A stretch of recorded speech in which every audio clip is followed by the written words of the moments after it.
So not only are we in the midst of red ale season or red beer season, so I straighten up my glasses, we're also in bottle season. Another beer in a bottle. Happy days.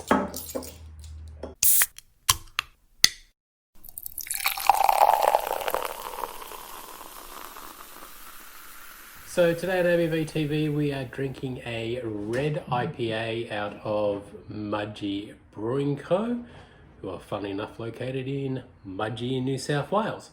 And it's also close to where my parents live, so whenever I go through Mudgee I will generally stop in and grab some of their beers. The Red Ale, or the Red IPA, sorry, Loaded Dog is what they've called him. I feel like it's a version of a red that they used to do, which I'm pretty sure was called Galaxy, and had a picture of a redhead sitting on the moon, if memory serves me correctly. And that was a pretty good beer. But this one, they've upped the ante a little bit with this particular version of the Red IPA, because this comes in at 7% from memory, which is pretty decent for a Red IPA. And color-wise, it's a real, I don't know if it really translates well on the camera there. On the camera it looks a little bit more of a browny, sort of amber colour, but it's actually got a nice deep sort of garnet, ruby kind of a red colour. Head-wise, a tan, beige kind of a head there, a little bit small. I'm going to tell you right now, off the back, it's very malty and it's very sweet. Now, I'm going to preface something a little bit here. So, as I said, when I went through Mudgee, I picked up a 6-pack of these. The first two that I had, which was at my parents' place, it was really sweet and malty and really nice. I was actually kind of pleasantly surprised by the caramel flavour and that real heavy sort of toffee flavour, which I think I mentioned before. I'm not a caramel fan, but when it comes to red ales and red IPAs, just love it. Absolutely love it. So the first two, really, really good. Cracked one of these last night, didn't taste the same. Tasted kind of drier and tart, and towards the end kind of reminded me a little bit of a Flanders red, funnily enough. So it'll be interesting to see how this one goes. It still has that sweetness on the nose.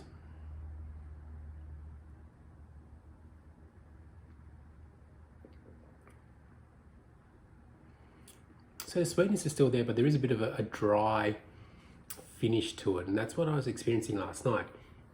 As I said, the first two that I had was granted a week ago, 2 weeks ago, probably even more, and very sweet, malty, delicious, to be perfectly honest.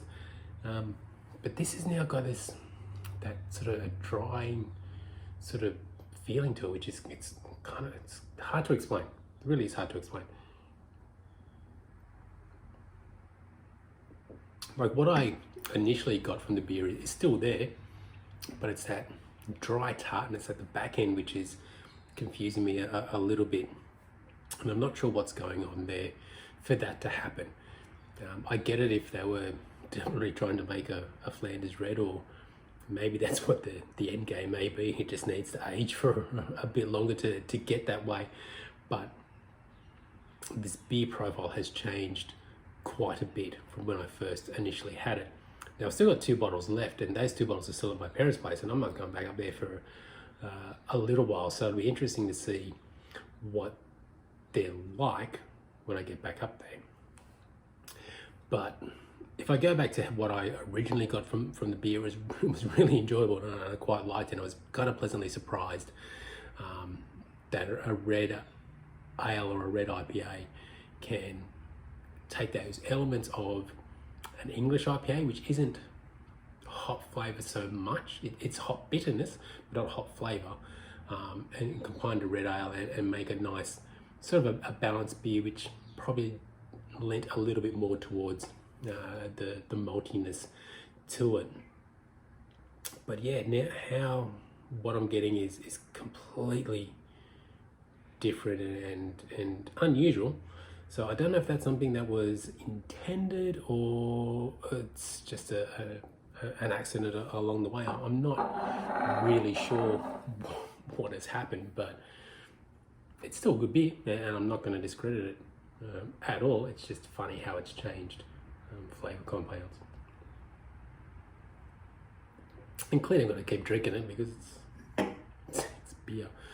I'm not one of those people who's going to tip beers because I don't like the taste of it. I will persevere through because my opinion is that if they've taken the time to brew this beer, whether I think it's great or not so great, it deserves the full glass, the full bottle, the full can to be consumed to truly understand it.